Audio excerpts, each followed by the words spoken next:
সময়কালটা তখন 1940 কি 1945-এর মধ্যেই হবে। পাবনা জেলার রামনগর গ্রামের কথা বলছি। সেই গ্রামের দুরন্ত দুই তরুণ, মোবারক আর নূর সালাম। অত্যন্ত ভালো বন্ধু তারা, এবং বয়সটা ওদের দুরন্তপনার। দুজনেই 18 থেকে 22 বছরের মধ্যে।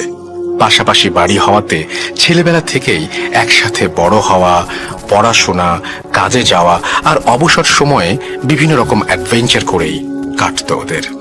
যে সময়টার কথা বলছি, সেই সময়ে কিশোর তরুণদের বিনোদন বলতে ছিল মাঝরাতে মাছ ধরতে যাওয়া, ভরা বর্ষায় ভীষণ খরস্রোতা নদী সাঁতরে পার হওয়া, শীতের সময় বাওরে বিলে বুনো পাখি শিকার করা।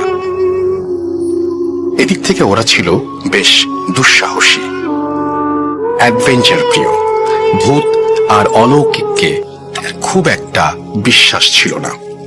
রামনগর গ্রামের শেষ সীমানায় ছিল একটা বিশাল বাওর। শীতকালে সেই বাওর পূর্ণ হয়ে যেত নানা রকম দুর্লভ সব শীতের পাখি দিয়ে। কিন্তু সেই বাওরে পৌঁছানোর জন্য পার হতে হতো বিশাল একটি জঙ্গল।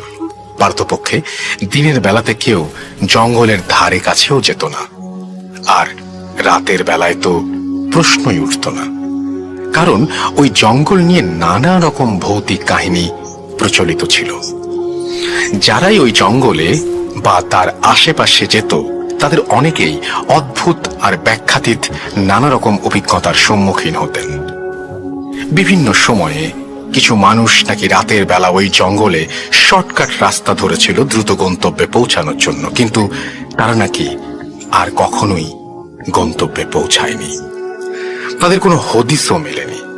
যাই হোক, একবার এক শীতকালে হলো কি, বন্ধুদের এক গল্পের আসরে অশরীরী নিয়ে নানা তর্ক বিতর্কে মুবারক আর নূর সালামকে তাদের কিছু বন্ধু চ্যালেঞ্জ ছুড়ে দিল যে যেহেতু তারা সাহসী, ভূতে বিশ্বাস করে না, তাই তাদেরকে এক শীতের রাতে ওই জঙ্গল পেরিয়ে বাওরে যেতে হবে, এবং তারা যে বাওরে গিয়েছিল সেটা প্রমাণস্বরূপ দুই একটি শীতের পাখি শিকার করে আনতে হবে। মুবারক আর নূর সালাম এতটাই অ্যাডভেঞ্চার প্রিয় ছিল যে চকচক করে উঠল তাদের চোখ। তারা 7-5 না ভেবেই এই চ্যালেঞ্জ গ্রহণ করে ফেলল। তারা আসলে রাতের বেলা ওই জঙ্গলে যেতে হবে এটা নিয়ে খুব একটা চিন্তিত ছিল না, কারণ আদতে তারা অলৌকিককে বিশ্বাসই করত না। যাই হোক, দুই বন্ধু খুব দ্রুত প্ল্যান করলো যে রাতের আধারেই, অর্থাৎ রাতে রাতেই তারা বাওরে যাবে। বাসার বড়রা যদি জানতে পারে এই প্ল্যানের কথা, তাহলে তাদের কখনোই যাওয়া হবে না। তাই দুজন ঠিক করলো গভীর রাতে যখন সবাই ঘুমিয়ে পড়বে তখন ওরা দুজন বের হবে। যেই কথা সেই কাজ। নির্ধারিত রাতে সবাই ঘুমিয়ে যাবার পর মুবারক ও নূর সালাম বেরিয়ে পড়ল। রাত আনুমানিক 12টা হবে। ভয়াবহ রকম শীত পড়েছে সেই রাতে। তাপমাত্রা হয়তো 10 ডিগ্রিরও নিচে নেমে গেছে। ভয়ঙ্কর শীতে হু হু করে কাঁপতে কাঁপতে ওরা জঙ্গলের কাছে পৌঁছে গেল। ওদের সাথে পাখি ধরার ফাঁদ আর পুরনো আমলের একটি শটগান আর স্বল্প আলোর একটি টর্চ লাইট।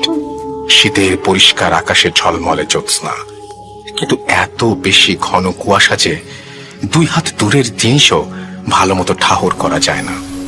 কনকনে শীতের রাতে ঝকঝকে চাঁদের আলো আর ঘন কুয়াশার সাদা চাদর ভয়ানক অদ্ভুতুরে এক দৃশ্যপট তৈরি করল। ওরা দুজন জড়সড় হয়ে কাঁপতে কাঁপতে গ্রামের বড় রাস্তা থেকে নেমে মাটির রাস্তা ধরে জঙ্গলের গভীরে প্রবেশ করল। এইবার কিন্তু ঘন গাছের আড়ালে চাঁদে ঢাকা পড়ে গেল। ওরা টর্চ আর মৃদু আলোয় সামনে এগোতে থাকলো। হঠাৎ নূর সালাম দাঁড়িয়ে গেল। মুবারক ওর দিকে প্রশ্নসূচক দৃষ্টিতে তাকালে নূর সালাম বলে উঠল, আমরা ছাড়া এখানে আরো কেউ আছে আমি নিশ্চিত।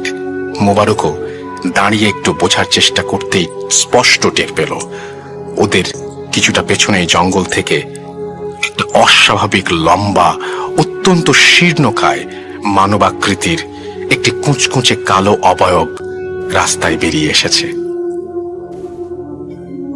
নিকষ কালো অন্ধকারে ভালো করে কিছু বোঝা যাচ্ছে না, কিন্তু হতবাক হয়ে ওরা লক্ষ্য করল ওই প্রায় 10 ফুট লম্বা অবয়বটির সাথে একটি চতুষ্পদ পশুর মতো আরো একটা কিছু আছে। এই প্রথমবারের মতো ওরা দুজন একসাথে উপলব্ধি করতে পারলো যে কি বোকামিটাই না ওরা করেছে এই জঙ্গল নিয়ে সব ঘটনাকে অবিশ্বাস করে। অস্বাভাবিক লম্বা সেই অবয়বটি হঠাৎ তার শীর্ণকায় একটি বাহু উঠিয়ে সরাসরি ওদের দুজনের দিকে নির্দেশ করলো, যেন দেখিয়ে দিল ওদেরকে। আর সেই অশরীরীর নির্দেশে ওই পশুটি তাদের দিকে এগিয়ে আসলো। ওটা যদি কুকুর হয়ে থাকে তাহলে ওটা কমপক্ষে একটি বাছুরের সমান বড় হবে। ধবধবে সাদা ওই পশুটি অলৌকিক স্বরে গর্জন করে উঠল। ওটার টকটকে লাল চোখের জলজলে হিংস্র চাহনি স্পষ্টই বুঝিয়ে দিল যে এই জগতের কেউ নয়। আস্তে আস্তে এগিয়ে আসছে ওটা। ভয়াবহ আতঙ্কে নূর সালাম ও মুবারক আবিষ্কার করলো ওরকম পশু একটা নয়, আরো আরো অনেক অনেক অনেক পশু বের হয়ে আসছে বনের ভেতর থেকে। চারিদিক থেকে ঘিরে ফেলেছে ওদেরকে অন্য জগতের ধবল সাপদগুলো। একযোগে আর্তনাদ করে উঠল ওগুলো একত্রে। প্রচন্ড ভয়ে থরথর করে কাঁপছে দুজন। এখনই বোধহয় ওগুলো ঝাঁপিয়ে পড়বে ওদের দুজনের ওপরে। বাঁচার বোধহয় আর কোনো আশা নেই। ওদের এই ভয়াবহ আতঙ্ক দেখে হঠাৎ তীব্র জান্তব ও পাশবিক স্বরে হেসে উঠল পিছনে দাঁড়িয়ে থাকা সেই কালো শীর্ণকায় মূর্তিটি, যেটা খুব মজা পেয়েছে ওদের আসন্ন মৃত্যু আতঙ্ক দেখে।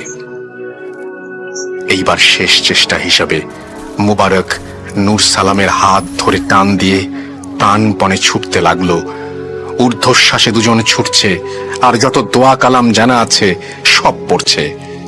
বুঝতে পারছে পেছনে ছুটে আসছে ওই জিনিসগুলো। চারিদিক থেকে যখন ওদের সম্পূর্ণ ঘিরে ফেলেছে সাপদগুলো, আর কোনো রাস্তা নেই, তখন হঠাৎ ওরা দেখলো জঙ্গলের মধ্যে বিরাট এক অশ্বত্থ গাছ, এবং তার ঠিক নিচেই একটা বিশাল কুয়া। আর সেই কুয়ার নিচ থেকে বিচ্ছুরিত হচ্ছে মৃদু একটি আলোক রশ্মি।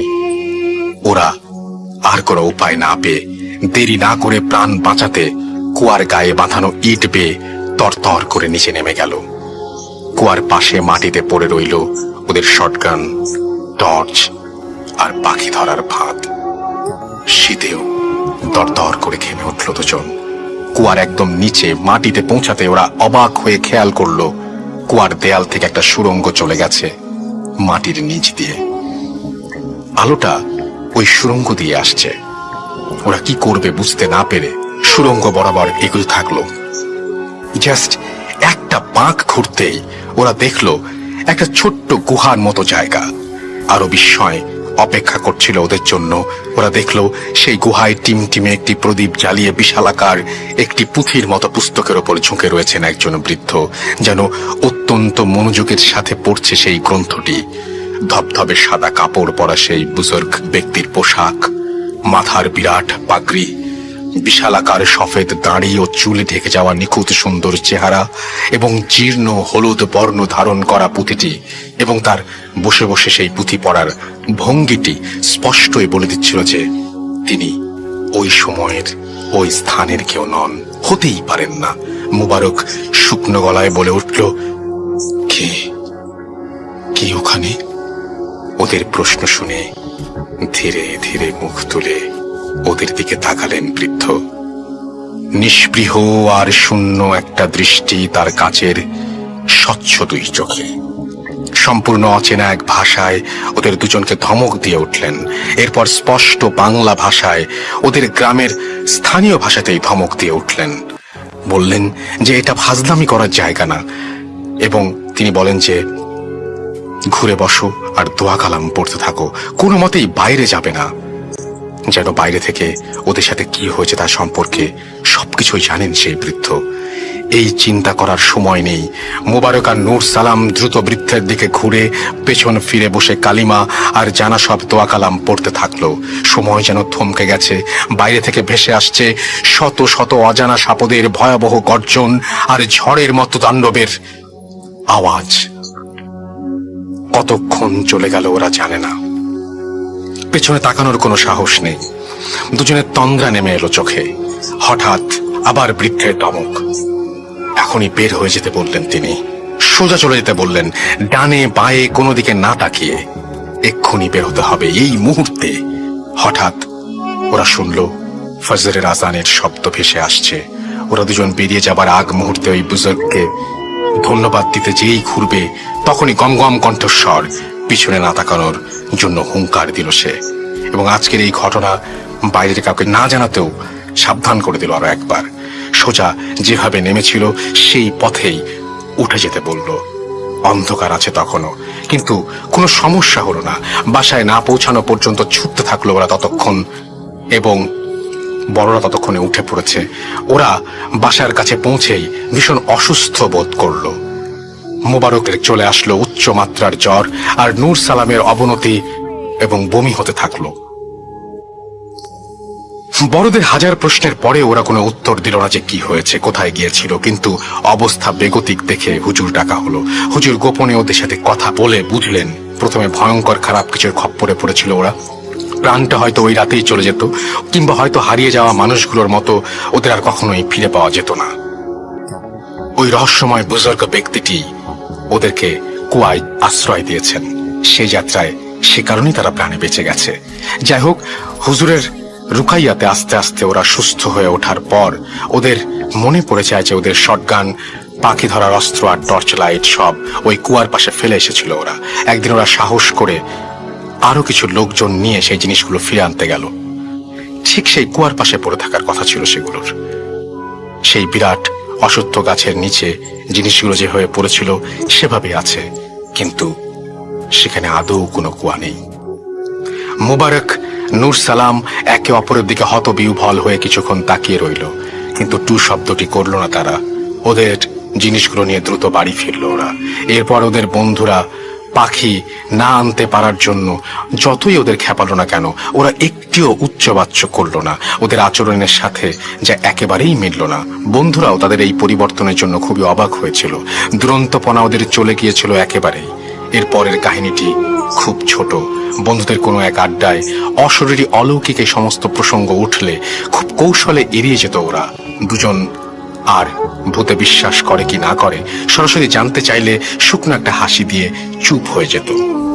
নূর সালাম আর মুবারক অনেক দিন পর্যন্ত গোপন রেখেছিল ঘটনাটি। পরে হয়তো বৃদ্ধা অবস্থায় বংশধরদের কাছে এই ঘটনাটি বলে গিয়েছিল তারা। ঘটনার সমাপ্তি এইখানেই।